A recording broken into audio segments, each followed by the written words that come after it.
We begin tonight with developing news at the Statehouse. Dozens of pro-choice and pro-life supporters are voicing their opinions there over a number of bills concerning abortion rights here in Rhode Island. Eyewitness News reporter Caroline Goggin joins us now live from the Statehouse with the developing details. Caroline?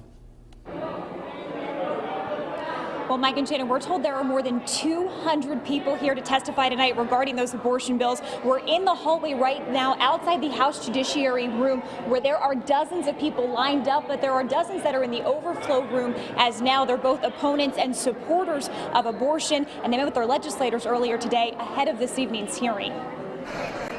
For and against abortion. A Statehouse divided Wednesday not by party, but by issue. We want to keep abortion legal so that we can keep abortion safe. It's about the end of abortion in the state of Rhode Island. Pink signs and stop signs. Supporters telling us they want to protect and expand reproductive freedoms in the state. Representative Edie Agello has a bill that would take the main ideas from Roe v. Wade, put them into Rhode Island law.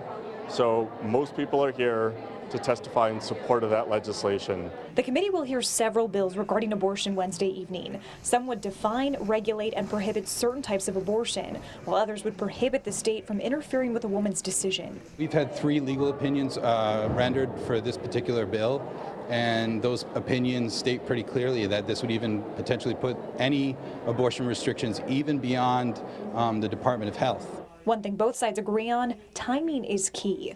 Those in favor of abortion say they're in a race to protect state rights. Those against say these bills were filed in fear, following recent changes on the federal level. And that committee hearing just started about 45 minutes ago. What they're doing is they're going to funnel about 30 people into the House lounge at a time. Then dozens are going to sit in the hallway and wait. And there's also an overflow room that many are sitting in. Again, officials are telling us more than 200 people are here to testify tonight. We'll bring you the latest information coming up tonight on Eyewitness News at 10 and 11. But one thing everyone in the room said, it's going to be a long night here at the Statehouse. Reporting live inside the Statehouse, I'm Caroline Goggin, Eyewitness News.